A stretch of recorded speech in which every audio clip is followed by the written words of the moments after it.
doctor Miguel Perusquia. Él nos va a hablar sobre unos temas de endodoncia y en lo que se conecta, vamos a... Hola, Hola, ¿cómo estás, doctora? bien, vamos a iniciar por que me preguntaron que por qué decidimos el tema de contestar algunas preguntas de endodoncia, ¿no? Hace Ujú. como un mes pusimos eh, si les gustaría que hiciéramos lives y sobre qué tema. Entonces la mayoría votó porque querían temas de la salud, o sea, todo lo relacionado a la salud de manera general. Y hace una semana me comentaron algunas preguntas que yo contesté sobre mi área, o sea, pensando que se referían a algún tema en específico de Maxilo, y me contestó esta persona así de, no, es que yo me refiero a la parte de endodoncia. Entonces dije, bueno, creo que es importante, ya que trabajamos de forma multidisciplinaria, que tengamos este tipo de, pues, de pláticas con otros especialistas de otras áreas que pueden resolver estas dudas. Entonces, de ahí que hayamos invitado al doctor para que el día de hoy nos resuelva algunas dudas que nos estuvieron mandando por DM y en la cajita de Q&A, Question and Answer. Entonces, vamos a comenzar por presentarlo. ¿Te parece si iniciamos o nos esperamos? ¿Cómo ves? No, de una vez porque hay fútbol al rato, entonces nos va a quitar rating Perfecto. eso. Bueno, vamos a presentar al doctor. Él es cirujano dentista, egresado de Ciudad Universitaria de la UNAM. Ujú. Hizo la especialidad en endodoncia en la División de Estudios de Posgrado e Investigación, también de Ciudad Universitaria.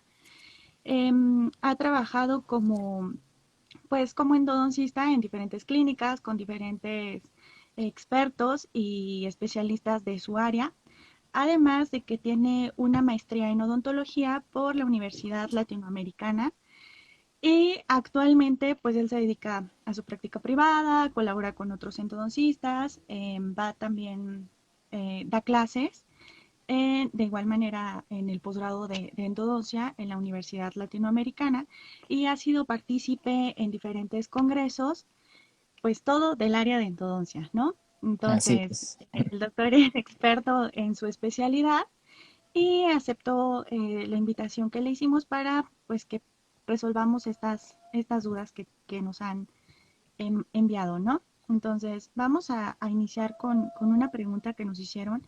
¿Qué técnica de obturación recomienda y por qué? Bueno, antes de empezar a contestar, quisiera agradecerte la oportunidad y la invitación, ¿no? De estar aquí en tu foro. Te he seguido ya desde, pues yo creo que cuando empezó la pandemia, ¿no? Que empezaste con todo esto y vi las publicaciones que llegaste a hacer, los artículos que has publicado. Y pues muchas gracias por tomarme en cuenta para este tipo de actividades con tus alumnos y con tus seguidores. Ahora sí, contestando tu pregunta, ¿qué técnica de obturación es la mejor? Me dijiste. Ajá, Ok, sí. mira, ¿O cuál nos recomienda?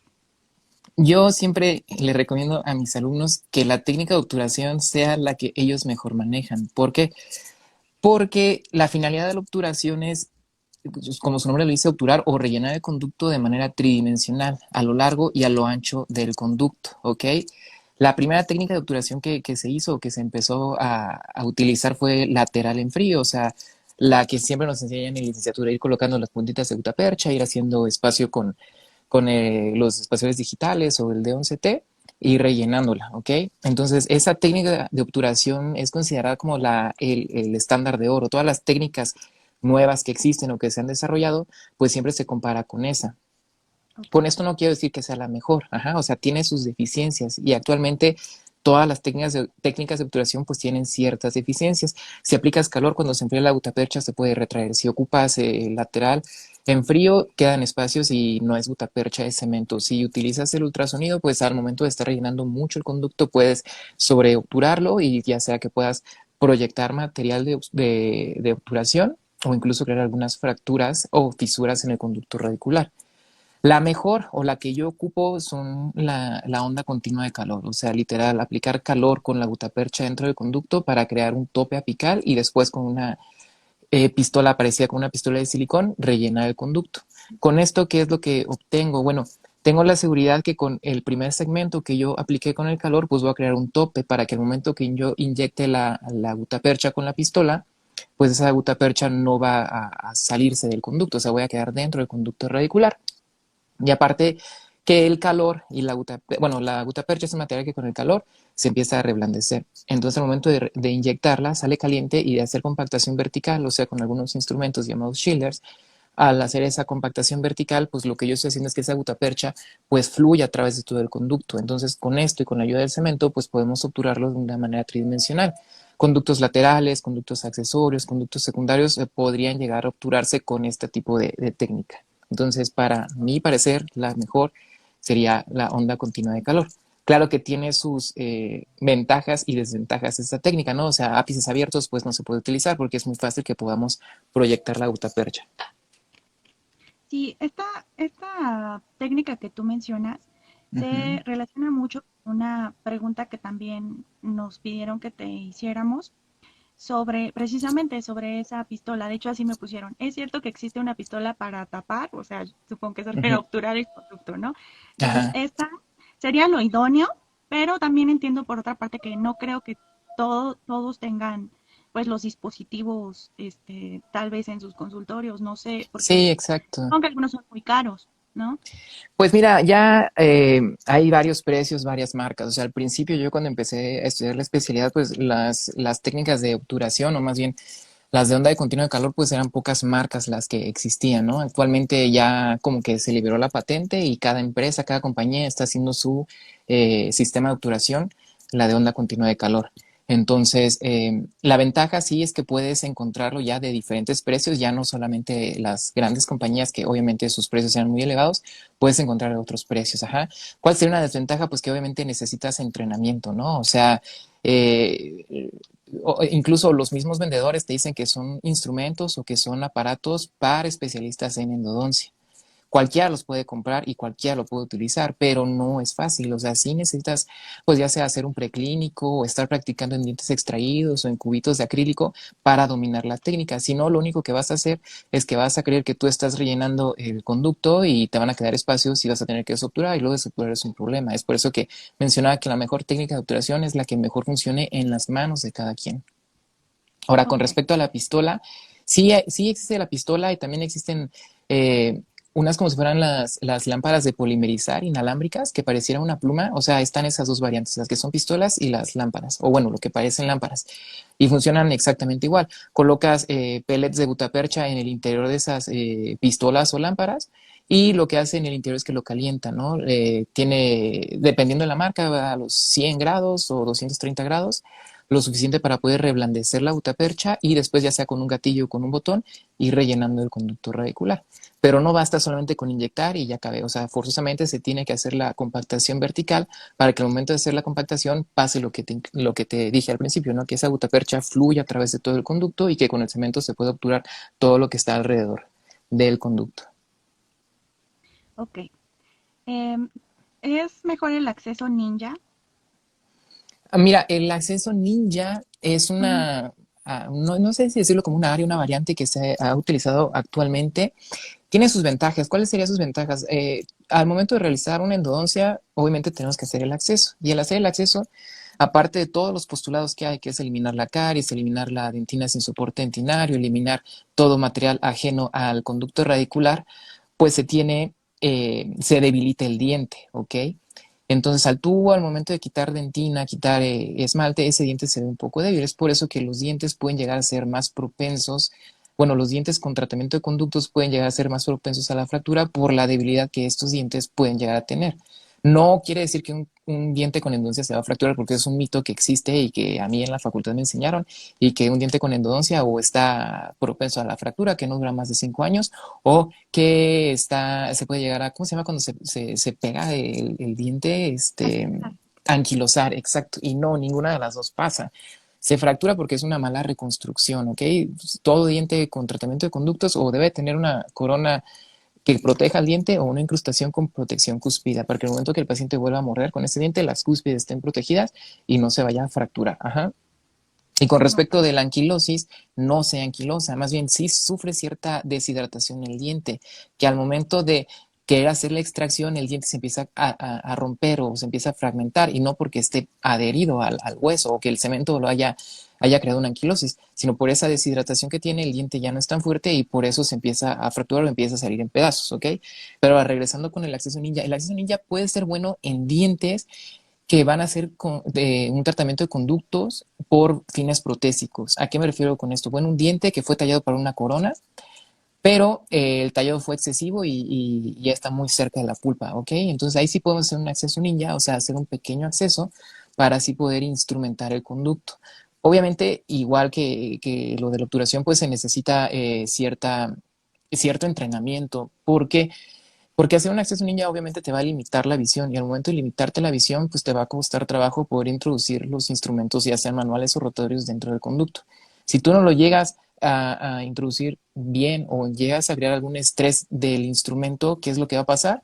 Pues se va a fracturar el instrumento y ahí vas a tener otro problema. Aparte del tratamiento de conductos que tiene cierta complejidad, pues retirar el instrumento que tú has fracturado adentro del conducto radicular, pues te puede crear otro problema. Entonces los accesos ninjas pueden ser buenos si sabes instrumentar, si sabes controlar o puedes verificar bien dónde está la entrada de los conductos. Y también, pues si el diente te lo permite, no vas a hacer un acceso ninja en un diente que tiene caries, ¿no? Forzosamente tienes que eliminar toda la caries y al momento de eliminar toda la caries, pues a lo mejor ya hiciste el acceso o ya descubriste bien la cámara pulpar. Ok, entonces el acceso niña per se es, o sea, que sea más pequeño, por así decirlo, o mínimamente invasivo, podríamos Uh -huh. decirlo. Sí, Ok, exacto, es perfecto. mínimamente invasivo y te puede servir en algunos casos, pero no lo recomiendo usar en todos los casos. Ok. Aquí hay una pregunta de Ángel, dice que ¿cuál es la relación que existe entre un trabajo de periodoncia con la endodoncia? Ah, bueno, mira, esa es una muy buena pregunta, gracias Ángel. ¿Cuál es la relación? Bueno, la endodoncia, ¿de qué se trata o qué es lo que nosotros como endodoncistas curamos? Pues curamos todo lo que está dentro del conducto radicular y los tejidos periapicales, ¿ok? Entonces, al estar involucrados los tejidos periapicales, pues es muy fácil que la área de periodoncia pues pueda involucrarse, ¿no? Por ejemplo, puede haber tratamientos que un diente está necrótico y no tiene ningún tipo de problema, llámese caries o algún tipo de restauración, ¿no? Pero el diente está necrótico. Y al momento de hacer una exploración periodontal, pues vemos que tiene bolsas súper profundas, ¿no? Más de 10 milímetros, y esas bolsas, pues obviamente hay una infección bacteriana. Entonces, al haber una infección bacteriana adentro, o bueno, en esas bolsas, obviamente va a invadir la pulpa por medio del ápice o los conductos accesorios, y esas bacterias van a llegar adentro del conducto radicular. ¿Y qué es lo que va a pasar? Pues primero puede causar una pulpitis irreversible y posteriormente la necrosis pulpar. Entonces, sí está relacionado o sí está íntimamente relacionado, que más bien no es que esas dos áreas sean las únicas que se relacionan, más bien todas las áreas de la odontología se relacionan, como lo mencionaste al principio. O sea, la interconsulta hoy en día es fundamental para darle a los pacientes tratamientos de calidad. Ya la era de los dentistas Todo. todólogos, pues ya va acabando poco a poco, ¿no? Y por lo general pues, son dentistas grandes, que ojo, no todos los dentistas que sean grandes quieren decir que son todólogos. Yo trabajo con varios dentistas que ya son grandes y refieren a prótesis, a maxilo, a endo, a perio. Entonces, actualmente la forma o la mejor forma de trabajar hoy en día, pues es con la interconsulta. Claro. Em, ¿Cuál es la técnica para eliminar instrumentos separados? Ah, bueno, mira, en sí hay muchas técnicas, ¿no? Para poder eliminar instrumentos separados. Hay puntas de ultrasonido específicas para poder vibrar los instrumentos que se quedaron en el interior del conducto y poderlos retirar. Hay pinzas también que son muy delgadas o muy finas que pudieran entrar al tercio cervical para poder retirarlo.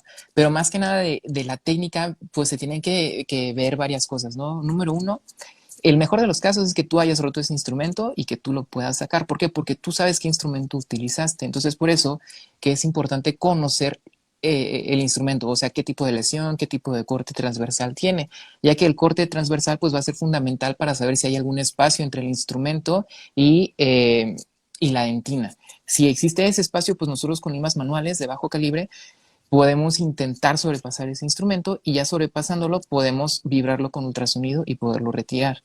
Eh, en el peor de los casos es que sean instrumentos que llegan a la consulta, ¿no? O sea, un paciente que dice que fue con otro doctor y que se le rompió un instrumento. Entonces ahí nosotros no sabemos qué instrumento es, qué calibre, qué conicidad, no sabemos absolutamente nada. Lo mejor sería explorar, o sea, ver la radiografía y entrar al conducto radicular y por medio de los instrumentos manuales poder verificar si hay algún espacio, si ese instrumento está flojo, si está bien ajustado, está atascado, y ya con eso podríamos planearlo. Ajá.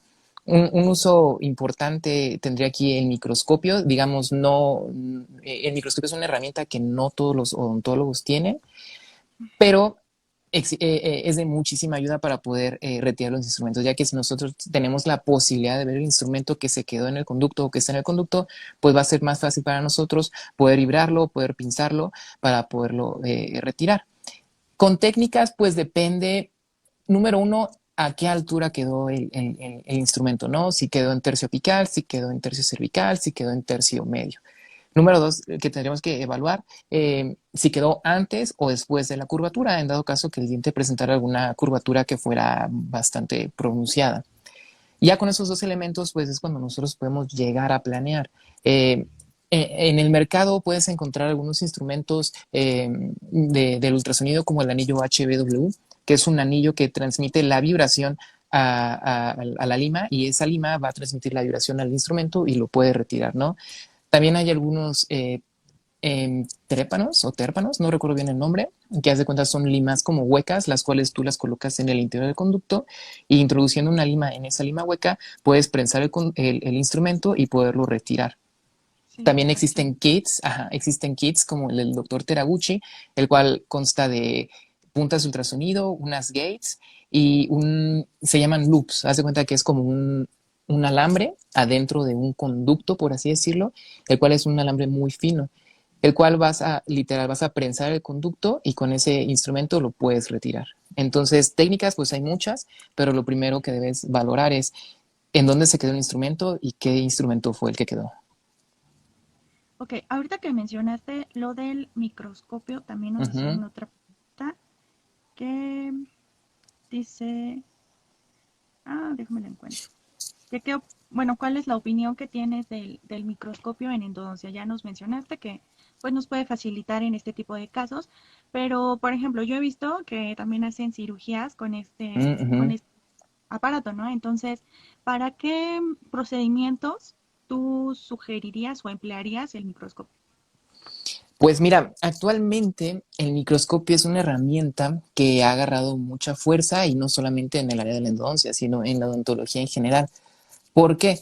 Pues tú has visto, ¿no? La zona en donde nosotros trabajamos pues es muy pequeña y muy fina, que 1 milímetro puede ser la diferencia entre tener éxito o tener fracaso en un tratamiento, llámese endodoncia, llámese reconstrucción, incluso cirugía, ¿no?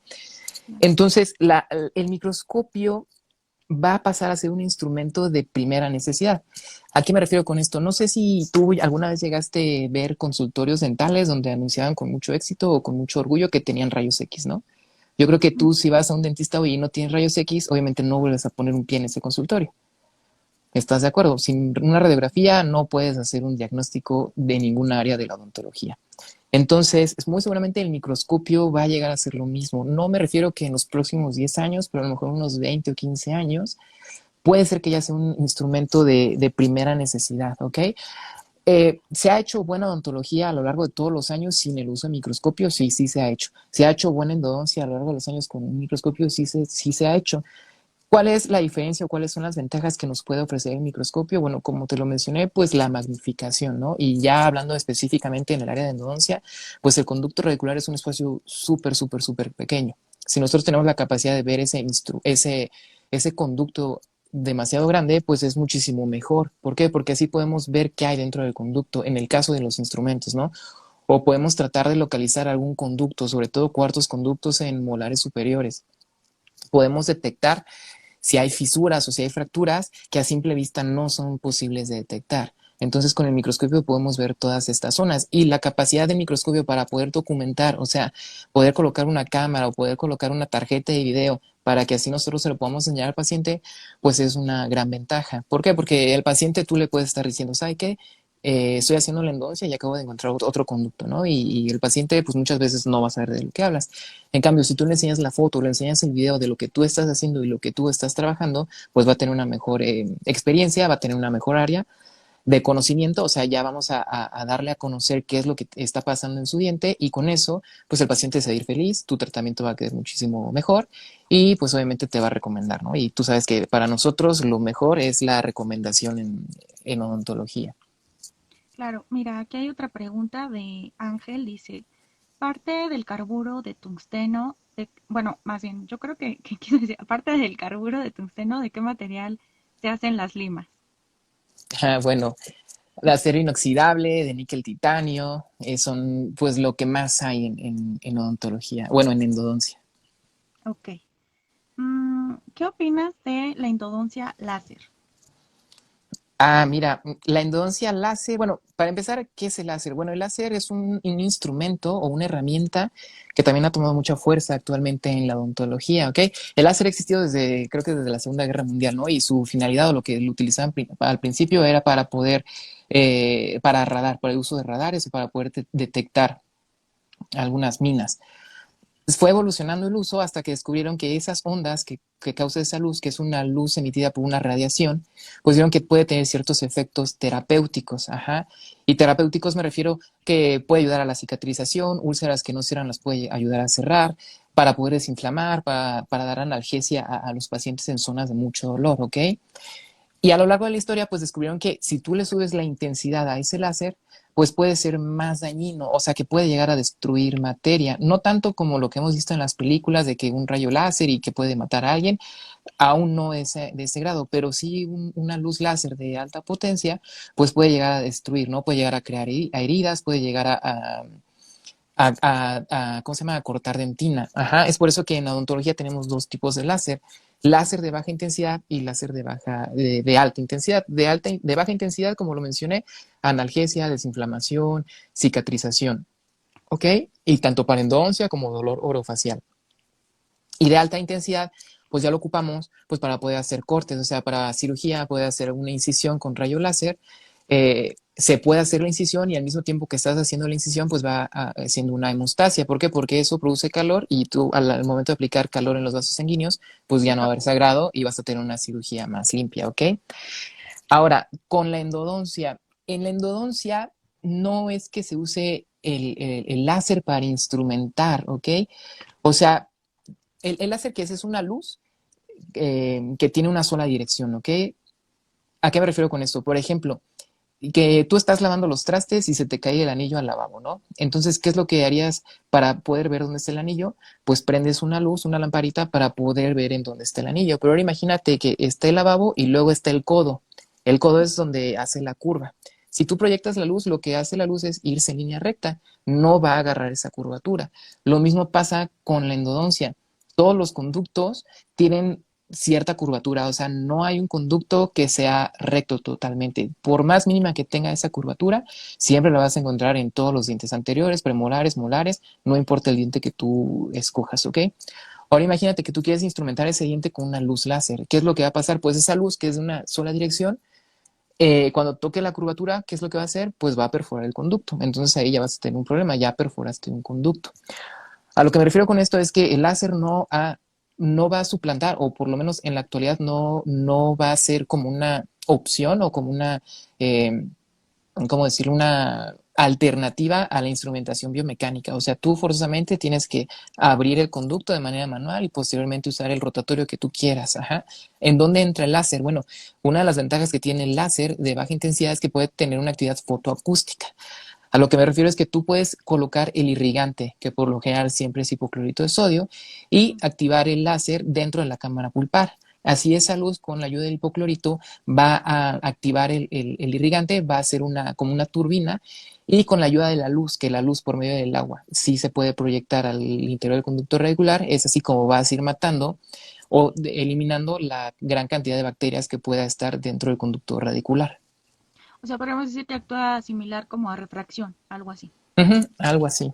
¿Cuál sería el problema del láser? Bueno, pues el costo. Al igual que el microscopio, pues son costos o son instrumentos que están muy, muy elevados. Me parece que en el mercado el láser más barato puede ser 135,000, 140,000 pesos, pero es de baja y de alta intensidad. O sea, lo puedes utilizar para para hacer incisiones, para cortar dentina, porque también se puede ocupar para cortar dentina, para detectar caries, para analgesia, para cicatrización. Pero pues el precio sí es algo elevado.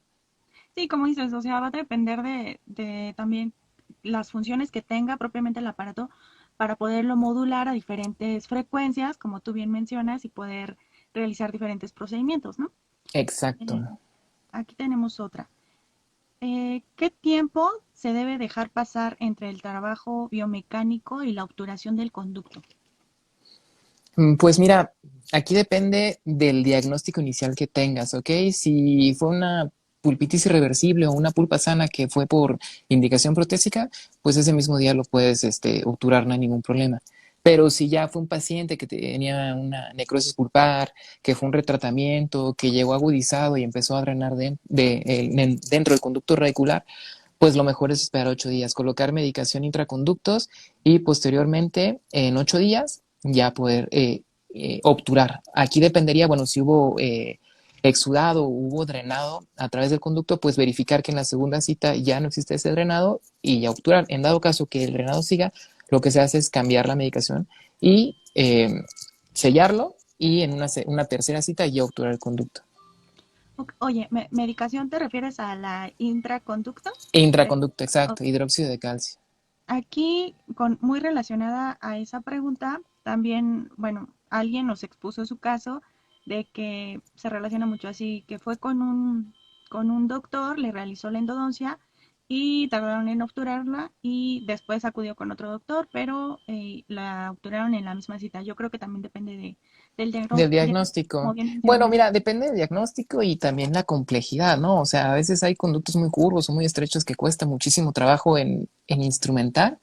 Y pues la verdad yo soy de la idea que si ya estás fastidiado o estás cansado, pues lo dejes en pausa y en una segunda cita continúas. ¿Por qué? Porque cuando uno se fastidia y se cansa, pues es cuando pasan los accidentes, ¿no? Entonces, evitar algún accidente que se rompe el instrumento, que proyectes hipoclorito, proyectes la obturación. Entonces también eso sería un factor que puede determinar y también el paciente, ¿no? O sea, puede haber casos que en 4 horas y apenas estás instrumentando y tú muy padre estás instrumentando con toda la energía, pero pues el paciente ya tiene 4 horas la boca abierta, ¿no? Entonces también es la Las comodidad del condiciones. paciente, o sea, se va a ir ya con su tratamiento de conductos, pero se va a ir con el ATM toda dolorida, músculos de la masticación, entonces ya son factores que deberías de determinar al momento de estar trabajando con el paciente y ver qué es lo mejor tanto para ti como para el paciente, si obturarlo en esa misma cita o mejor en una segunda cita. Ok, oye, ahorita que mencionas lo de que están algo, se me fue la palabra. Por ejemplo, un conducto o un diente que está dislacerado ahí, ¿qué tan complicado es realizar una endodoncia en dado caso que se tenga que conservar ese diente? Pues, o sea, sí es complicado, pero actualmente hay varios instrumentos de varias aleaciones que nos permiten ya poder hacer ese trabajo, ¿no? Por ejemplo, hablando ya de marcas, instrumentos Highflex de Coltene, pues tiene la ventaja que tiene una memoria elástica. ¿A qué se refiere con esto? Que bueno, tú puedes instrumentar el conducto y por muy curvo que esté, tú lo puedes instrumentar y al momento de retirar ese instrumento rotatorio, puede ser que salga curvo o puede ser que salga un poco las espirales ya deshechas, ¿no? La ventaja es que si tú le aplicas calor, vuelve a agarrar su forma original y puedes instrumentar otro conducto. Entonces, esos conductos curvos sí son complicados, sí son difíciles de manejar, pero no son imposibles para poder realizar una endodoncia desde la longitud de trabajo hasta la obturación final. Final, perdón. Ok, ¿qué va primero? ¿O qué se hace primero? ¿La apicectomía o la eliminación de una patología periapical? Bueno, la apicectomía es el nombre tal cual de la técnica quirúrgica, ¿ok? O sea, apicectomía es levantar colgajo, eliminar la patología, cortar el ápice, retroinstrumentar y retropreparar. Yo creo que aquí la pregunta sería, o más bien se referían a qué es primero, ¿no? Si hacer el corte de la raíz, o sea, el corte apical o quitar la La patología. eliminación. Entonces, lo primero que se tendría que hacer ya que llegamos a ese punto, pues es eliminar la patología. Porque si no eliminamos la patología, pues no podemos ver en dónde está el ápice. Por lo general, esa patología, llámese granuloma o llámese quiste, pues es un globo que está alrededor del ápice, ¿ok? Entonces, si nosotros tenemos este globo rodeando el ápice, pues no vamos a saber en dónde está el ápice y no vamos a cortar absolutamente nada. E incluso si tú metes la fresa para cortar ese globito, lo único que vas a provocar, pues es un sangrado excesivo y entre más sangrado, pues menos vas a poder ver el área que estás trabajando. Entonces, lo que se tiene que hacer primero, pues es eliminar todo ese tejido de granulación que está alrededor del ápice. Y ya que lo hayamos eliminado, ahora sí poder hacer el corte a la raíz para empezar con la retropreparación y la retroobturación. Ok. Em, ¿Todo diente que tiene dolor o molestia termina en endodoncia? Pues no necesariamente. Tienes que ver qué es lo que le está generando dolor. O sea, no todos los dientes duelen por la misma razón. Un paciente que tiene ortodoncia, pues le va a doler el diente y no porque tenga una enfermedad pulpar, sino más bien porque el movimiento dicho de ortodoncia pues le genera dolor, ¿no? O un paciente que le acaban de colocar una resina y está alta, pues también le va a doler el diente y no porque esté infectada la pulpa, sino por ese diente alto, ¿no? Esa resina alta. Entonces, lo primero que se tiene que hacer pues es hacer un diagnóstico tanto clínico como radiográfico para evaluar el dolor que tiene el paciente y también reproducir el dolor, ¿no? O sea, si le duele de la misma manera que yo estoy estimulando y de ahí poder determinar si es percusión, si es un punto alto, si es una entortodoncia, si es un traumatismo, incluso llegan a haber pacientes que llegan con dolor y lo único que tienen pues es una cascarita de palomita atorada entre la encía y el diente. Entonces, lo que se tiene que hacer para poder determinar es diagnóstico clínico y radiográfico y de ahí ya poder ver si es candidato a endodoncia o es algún otro tipo de problema y si es otro tipo de problema, pues tratar de ayudar al paciente y solucionar el problema. Ok. Mira, esta pregunta se me hizo súper interesante, que Uh -huh. dice, ¿hasta qué momento un endodoncista puede hacer la parte del tratamiento endodóncico quirúrgico o en qué momento ya cambia de especialidad? Ah, mira, aquí pues depende de las zonas anatómicas que pueda llegar a estar invadiendo, ¿ok? ¿A qué me refiero con esto? Por ejemplo, premolares inferiores, pues que es una zona anatómica importante que está ahí, pues el agujero mentoniano, ¿ok? Entonces por eso nos ayudamos de tomografías. Con una tomografía pues podemos determinar la cercanía que puede tener el ápice con el agujero mentoniano. Entonces ahí es donde nosotros podemos decir, o más bien no decir, sino ayudarnos ya sea de cirugía que nos ayude a abordar esa zona. ¿Por qué? Por si hay algún accidente que le demos al mentoniano, pues ustedes como cirujanos maxilofaciales nos ayuden a evitar hacer ese accidente y si llega a pasar, pues ustedes tienen el entrenamiento necesario para poder sellarlo, ¿no? Bueno, repararlo o cicatrizar, no Sí, pues cicatrizarlo, exactamente. ajá, Ujú. exacto. Y en dientes superiores, ¿cuál sería la zona anatómica más cercana? Pues el seno maxilar. Desde Sí. primeros premolares en algunas ocasiones, segundos premolares y los molares, tanto raíces vestibulares o palatinas. Entonces aquí también con la tomografía poder ver si vemos que esa lesión ya abarca dentro del seno maxilar, pues igual poder referir o trabajar en conjunto con cirugía maxilofacial y poder hacer ese abordaje quirúrgico. Si llegamos nosotros a perforar la membrana, si llega a haber algún tipo de accidente, pues ustedes como cirujanos maxilofaciales, pues están entrenados totalmente para poder sellar ese tipo de comunicaciones oroantrales. Entonces, ¿cuándo es cuando nosotros decidimos ayudarnos de alguna otra especialidad? Pues después de ver la tomografía, que es un auxiliar de diagnóstico indispensable para cualquier tratamiento quirúrgico en endodoncia. ¿Por qué? Pues como ya te lo expliqué, para evitar ese tipo de accidentes. Ok. Y luego mencionan eh, la medicación del conducto, nos decías que hidróxido de calcio, ¿no? Ajá. Bueno, Eh, hidróxido de calcio, también se puede utilizar iodoformo. En pediatría utilizan mucho las pastas estas Ultrapex y Vitapex, que es hidróxido de calcio con yodo. Entonces, igual este tipo de pastas se pueden utilizar. Obviamente, si el paciente es alérgico al yodo, pues no, solamente hidróxido de calcio. Aquí hay una de, bueno, no sé qué usuario es, pero dice, recomienda lavar con hipoclorito o algún antiséptico. Pues el irrigante ideal en endodoncia es hipoclorito. ¿Por qué el hipoclorito? Pues porque tiene la capacidad de desinfectar y de disolver materia orgánica. Entonces, siempre de elección el hipoclorito. Si el paciente por algo es alérgico al hipoclorito, pues ya se puede utilizar el antiséptico, como estas soluciones de superoxidación, sea el Oxoral, o también se puede utilizar lechada de hidróxido de calcio, que es mezclar agua con hidróxido de calcio o irrigar con clorexidina. Ajá. Em, Aquí dice, a los que estamos iniciando, ¿en qué nos recomienda practicar? ¿En dientes extraídos o en cubos? Pues de los dos, realmente, o sea, en cubos a mí a mis alumnos me gusta dejarles instrumentar y obturar en cubos porque así pueden ver por el exterior cómo se va comportando el instrumento, cómo va cortando y al momento de obturar, pues los espacios que pueden llegar a quedar. Pero sí cambia mucho la conformación o el material del instrumento, de los conductos del diente a los cubos. Entonces, lo mejor es utilizar los dos, tanto cubos como dientes. Ya cuando tengan un poquito más de experiencia, que ya puedan hacer instrumentaciones o que ya conozcan varios instrumentos rotatorios, pues ahora sí pueden utilizar solamente dientes, pero definitivamente antes de usar cualquier tipo de rotatorio, lo mejor es practicar en dientes extraídos o en cubitos y ya después utilizarlo en pacientes. Aquí hay otra pregunta de Santi Díaz, dice, ¿por qué puede pasar una parálisis facial en una endodoncia? Bueno, es complicado porque son diferentes nervios, ¿ok? Pero no es imposible. Una de las razones por las cuales puede llegar a pasar, pues que proyectes hipoclorito. O sea, al momento de estar irrigando, proyectas hipoclorito Bastante. por el ápice y ahí sí puede llegar a haber una parálisis facial. Claro, por irritación al nervio propiamente. El Oye, facial, qué exacto. bueno que mencionan esto, porque también me hicieron una pregunta así muy similar en una de mis redes. Ajá. Me dijeron, doctora, es que me quitaron el nervio o algo así, me cortó el nervio, algo así me dijo. Pero pues obviamente yo dije, me puso así, en la quijada, ¿no? Entonces yo imaginándome, bueno, a lo mejor fue, pues no sé, el alveolar, a nivel del mentoniano, no sé.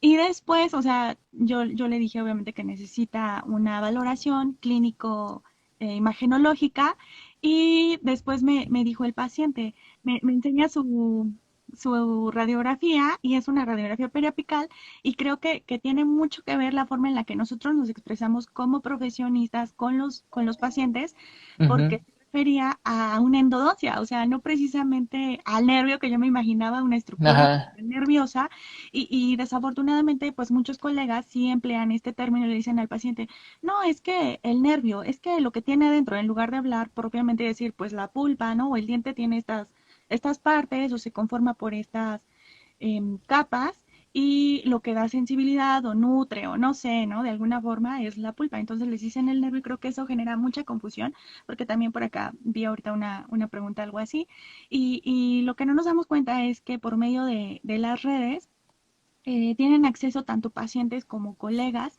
y Ujú. quizá la forma en la que lo explicamos no es la idónea que genera este tipo de dudas, ¿no?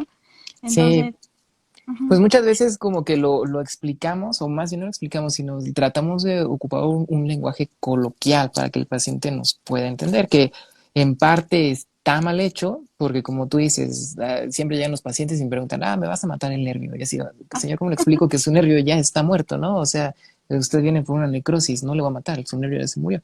Pero para los pacientes es matar el nervio. No, pues la endodoncia es extraer el nervio o limpiar el conducto por alguna infección que pudo haber entrado dentro del conducto radicular.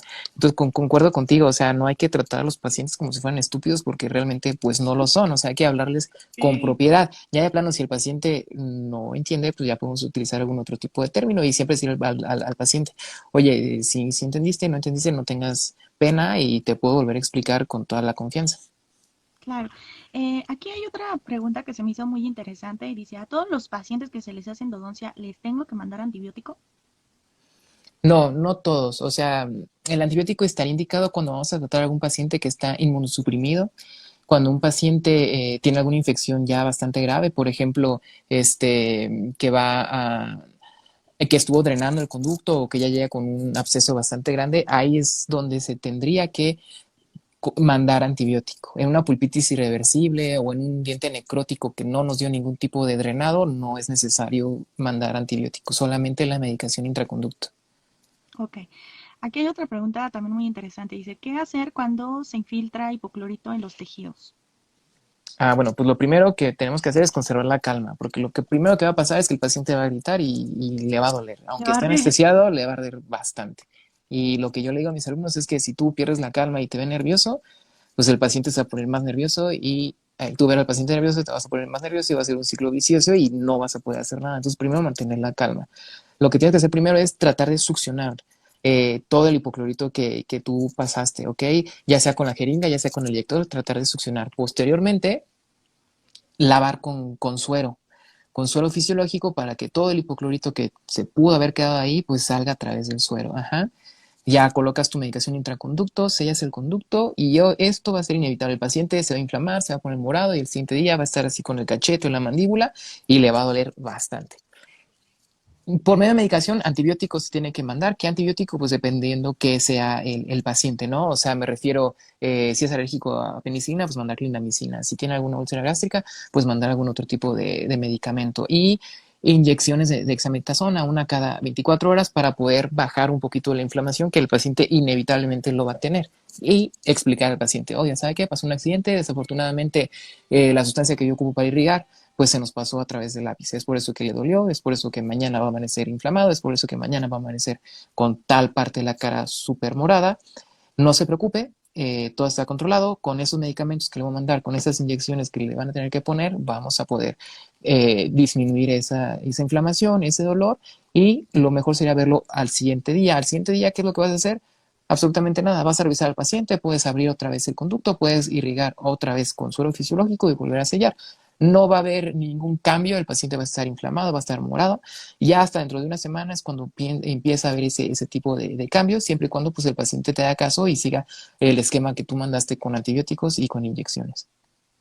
Ok, yo en este punto sí difiero un poquito. También me ha Ujú, llegado uno que otro paciente así porque se diseminó o porque se presionó de más, como bien mencionabas, o por alguna causa llegó a otras estructuras, ¿no?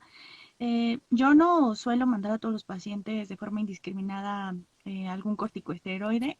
ujú. Prefiero, o sea, igual valorarlo y todo, y yo sí prefiero AINES. De igual manera puedo mandar antibiótico también. No les mando clindamicina de Ujú. primera opción, o sea, yo prefiero ir desde lo más básico, lo más simple y irlo prolongando dependiendo, porque no estamos hablando propiamente de una infección como tal, a menos de que ya esté la infección establecida, como lo mencionabas, dentro o en el diagnóstico, o sea, entonces sí. Si no, pues empezar desde lo más básico. Y yo sí, o sea, medidas locales, ¿no? Porque una vez me pasó que un paciente le estaban haciendo endodoncia en un canino, entonces, pues yo creo que se proyectó, no sé, también no sabía si fue exactamente a la hora de estar irrigando o cuando anestesió, y el paciente tenía parestesia en esta zona, estaba edematizado y demás. Y las molestias que llegan a tener los pacientes sí es muchísima, precisamente porque el Ujú. hipoclorito, como lo mencionabas en un principio, es muy irritante para los tejidos. Entonces hay que considerar estas partes, aunado a que podemos enviarles dentro de las medidas locales, por ejemplo, colutorios o algo de forma sintomática para que disminuya las molestias. Pero yo sí difiero en que no hay que mandarles a todos corticosteroides, o Dexametasona. sea, no, Ok. y menos si Está son bien. diabéticos, o sea, no. Ah, claro. Ajá. Oye, y por Ok, ejemplo, ¿no te han llegado pacientes que los han infiltrado, o sea, que de plano los han anestesiado con hipoclorito?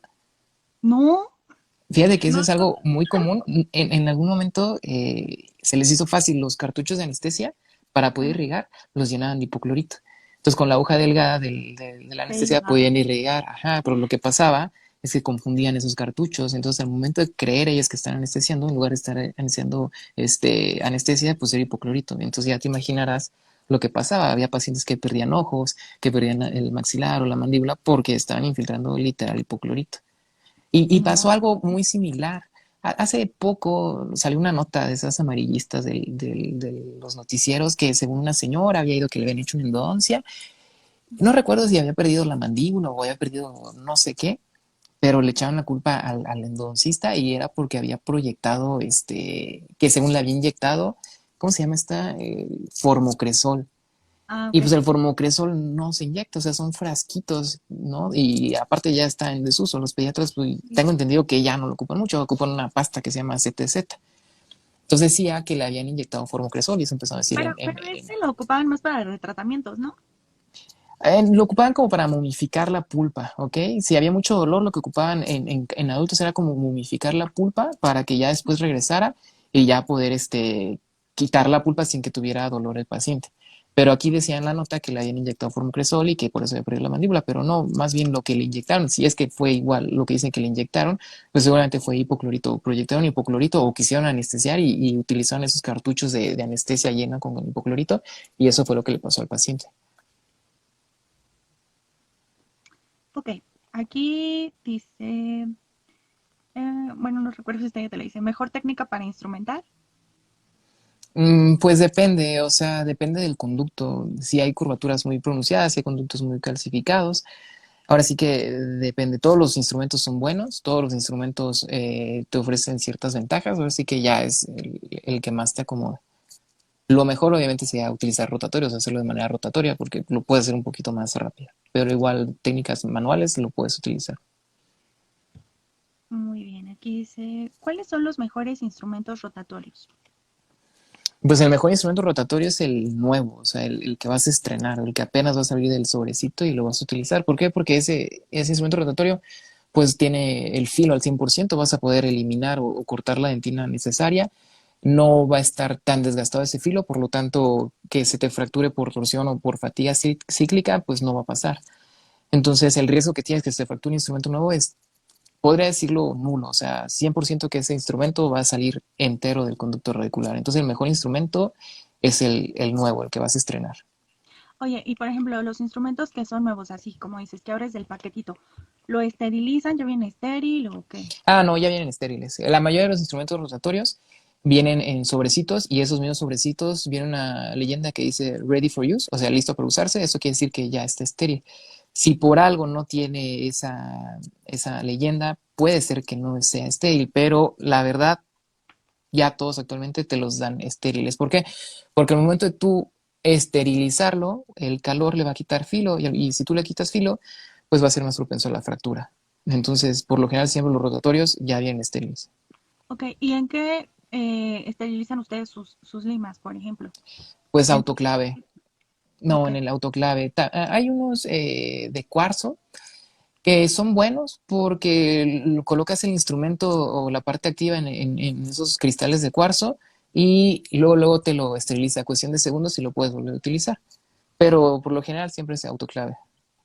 ok, bueno, aquí hicieron un comentario que la dexametasona, como dice, es muy bueno para desinflamar porque la inflamación limita el cloro, bueno, más bien la inflamación que produce el cloro es muy fuerte, sí, o sea, no digo que no se puede emplear, pero no en todos los casos que sea la primera opción, ¿no? Es a lo que yo me refería.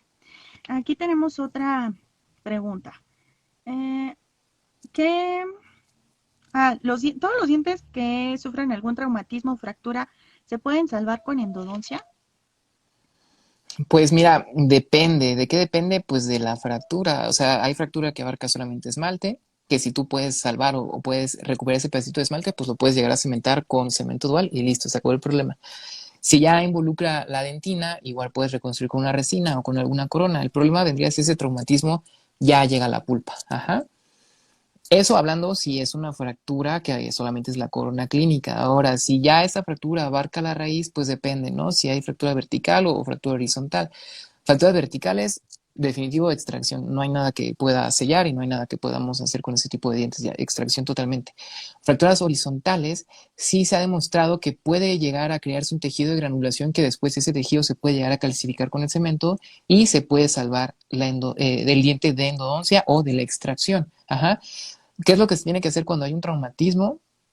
No debemos hacer endodoncia inmediatamente, ¿ok? Al menos que el paquete neurovascular esté expuesto, sí se tendría que hacer endodoncia, pero si fue una ligera intrusión, extrusión, se desplazó ese mesial distal, lo que tenemos que hacer es reposicionarlo, ferulizarlo y mantenerlo en observación. Si nosotros hacemos pruebas de vitalidad en ese momento, todas las pruebas de vitalidad nos va a dar negativo. ¿Por qué nos va a dar negativo? Pues porque el paquete neurovascular está totalmente inflamado y no va a permitir que las pruebas de frío o de calor nos vaya a dar alguna evidencia para poder hacer un diagnóstico. Obviamente todas las pruebas de percusión le va a doler porque el paciente pues se acaba de dar un fregadazo y tiene todo traumatizado, entonces todo eso le va a doler. Entonces, ¿es posible? Sí, siempre y cuando mantengamos un control clínico y radiográfico durante mínimo un mes. Bueno, en considerar la longitud y las características, Ah, ¿no? claro, o sea, si el diente es restaurable, pues se puede hacer la endodoncia, pero si vemos que es una raíz muy corta y que aparte de la corona va a necesitar el endoposte, pues ya no tiene caso, ¿no? Oye, aquí hay otra que también me llamó la atención. Dice, en los dientes que tienen movilidad, ya sea posterior al retiro de los brackets, se recomienda hacer endodoncia para que se queden firmes. No, esa es otro de los mitos que hay, ¿no? Y es que dicen, es que este paciente tiene movilidad y con entonces se va a anquilosar. Y no, el diente no se anquilosa, o sea, no hay ninguna relación con eso. Muchos juran que sí, bla, bla, bla, pero histológicamente no está comprobado que un diente con entonces se anquilose o que vaya a restar la movilidad. Más bien ahí se tendría que hacer una interconsulta con perio y ver por qué hay esa movilidad. Si fue por movimientos excesivos de ortodoncia que hizo que las raíces pues se empiezan a reabsorber y ya no tiene tanta estabilidad o algún problema periodontal que debido a los brackets el paciente no pudo tener una buena higiene y todo está lleno de comida, ¿no? De placa, de sarro y es por eso que tiene movilidad el paciente. Oye, aquí la última que tengo es, ¿qué tipo de cirugías puede hacer un endodoncista? Pues mira, apisectomías, puede hacer ¿cómo se llama?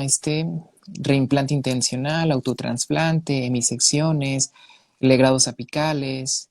¿Qué otra? Pues el drenado, sí, drenado a través de la mucosa, si lo quieres ver como cirugía, también se puede hacer. Son como que las cirugías más comunes que hacemos nosotros como endodoncistas. Ok, me parece que ya son todas las preguntas que nos Ujú. mandaron.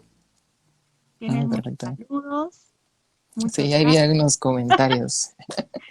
Este, y pues parece que ya son todas las preguntas que tenían para ti. Perfecto. Pues muchas gracias. Espero que les haya ayudado y que les haya servido. Gracias, Miguel, por platicar y por dedicarnos este tiempo. Y pues espera, me parece que aquí hay todavía otra. Déjame ver quién es. Aquí hay una. ¿Qué diferencia hay en obturar con biodentina versus gutapercha en sujetos con antirresortivos? A ver, otra vez. Lo que platicábamos apenas.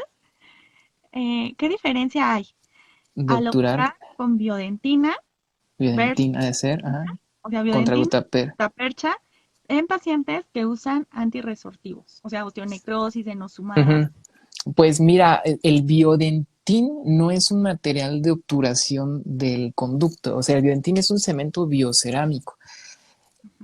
Tal vez se puede referir, hay cementos biocerámicos, entonces no sé aquí a qué se refiere esta pregunta. Ok, pero un cemento biocerámico forzosamente va con gutapercha, entonces ahí va combinado. Si se refiere a utilizar el biodentín para obturar el conducto, no se puede obturar un conducto con biodentín. Puedes crear un tope apical con biodentín, eso sí se puede hacer, pero posteriormente tienes que colocar la gutapercha. ¿Por qué? Porque para poder obturar un diente tú necesitas ciertas características o características ideales que debe tener un material de obturación. Una de ellas, o una de las más importantes, es que tú lo puedas remover en caso de ser necesario. El biodentín es un cemento que, como su nombre lo dice, es un cemento duro. No se puede retirar del conducto radicular. Entonces, si tú obturas en ese tipo de pacientes que sufren osteonecrosis o que están bajo tratamiento de bifosfonatos, tú obturas ese conducto con biodentín, terminas tu tratamiento y 6 meses después llega el paciente con dolor y necesitas hacer un retratamiento, no vas a poder hacer ningún tipo de retratamiento. ¿Por qué? Porque el biodentín no lo puedes quitar. ¿Cuál sería la segunda opción? Pues apicectomía. ¿Y cuál es una contraindicación en pacientes que están tomando bisosonatos? Pues cualquier procedimiento quirúrgico. Entonces, ahí bajita la mano le diste la madre al paciente porque no le puede hacer la extracción, no le puede hacer apicectomía y el paciente se va a tener que aguantar con el dolor pues toda su vida. No hay nada que se le pueda hacer. Lo único que podría hacer es una extrusión forzada con ortodoncia para que poco a poco vayas extruyendo el diente y posteriormente hacer la extracción. Ajá, exacto. Entonces, O extraerlo no, de... ajá, siempre obturar con gutapercha. Ay, aquí hay una última. ¿Es verdad que cuando se pone cavit en el acceso después de instrumentar puede inflamarse por formación de gases intraconducto? Esta pregunta, fíjate que sí se relaciona mucho a lo que nos enseñan, así en la formación de licenciatura, que te dicen, no, supongo que se refieren a los gases por las exotoxinas que Uh generan -huh, las bacterias propias que se encuentran en el conducto, uh pero -huh. no sé bien qué relación tenga con el cavito. Pues no. O sea, cuando un paciente se agudiza es porque hubo extrusión de material necrótico, ajá, o hipoclorito o limalla dentinaria, que la limalla Esto dentinaria pues no la lo proyectaron fuera lo de la... proyectaron, ajá, y se proyecta de manera accidental. Es la única forma que puede haber agudización, o sea, que el paciente se inflame. Eso de los gases es mentira, no, O sea, tú ya abriste ese conducto y colocaste una medicación, no hay forma de que se cree gases, ¿ok? Después de un tratamiento de conducto sí es normal que el paciente vaya a tener dolor, o sea, eso es totalmente cierto y hay dolor pues, porque tú quitaste el paquete neurovascular, ¿ok? Entonces, al momento de tú quitar el paquete neurovascular, pues creaste una pequeña herida y esa herida pues va a tardar en cicatrizar, es lo que el paciente le va a doler. Ahora, no hay una relación que el CABIT ayude o que el CABIT sea como un factor que ayude a que haya agudizaciones, en el sentido que el CABIT en sí no te agudiza. Lo que sí es que el CABIT no es un material de obturación que pueda mantenerse en boca más de 8 días, empieza a desgastarse o se puede caer y si se cae o empieza a desgastarse es donde empieza a haber filtración, las bacterias entran al interior del conducto y es cuando el paciente ahí sí se puede inflamar, sí puede presentar un poquito más de dolor, pero fue por una invasión bacteriana debido a una mala obturación temporal que se colocó. Uh -huh, Y aquí hay una, una más. uh Un -huh. tipo de perforación y a qué altura, ¿qué tipo de perforación y a qué altura de la raíz se considera que puede ser sellada? ¿Y qué tipo de perforaciones son insalvables? Bueno, perforación en la raíz. Bueno, aquí es algo rara esta pregunta, pero vamos a tratar de contestarla. Al momento de tú instrumentar, tú puedes perforar la raíz en el sentido de que tú transportas el conducto y tú crees que ya estás en ápice, pero te fuiste derecho en lugar de tomar la curvatura. Aquí lo que se tiene que hacer es retomar esa curvatura y obturar el diente. Ahora, ¿cómo podemos sellar esa perforación? Pues es lo que te comentaba. Hay cementos biocerámicos, o sea, con biodentín, que con la combinación de la gutapercha lo obturamos. Entonces, la gutapercha va a rellenar por completo el conducto y el cemento se va a introducir en esa perforación. ¿A qué altura del conducto radicular? Pues en cualquier altura, no hay ningún problema, ¿ok? Ahora, la otra era qué tipo de perforaciones es cuando ya de plano no se puede salvar. Va. Pues depende, número uno, de cuánto tiempo lleva esa perforación. O sea, si tú estás haciendo el tratamiento de conductos y no encuentras el conducto y tú perforas la furca por querer buscar el conducto, tú lo puedes sellar en ese momento y te puede dar un buen resultado porque la perforación no estuvo expuesto tanto tiempo en boca. Ahora, si es un paciente que llega y que dice, es que sabe que hace 2 años me empezaron una endodoncia, pero nunca terminé y tú quitas el algodón y ves que el algodón está totalmente negro, ves el tejido reblandecido y aparte tienes una perforación, pues ese tipo de perforaciones pues ya no tiene un buen pronóstico por toda la invasión bacteriana que tuvo, toda la dentina que vas a tener que eliminar que ya está infectada. Entonces, entre más grande la perforación, pues menos probable. Hay artículos donde sí han tenido éxito este tipo de perforaciones.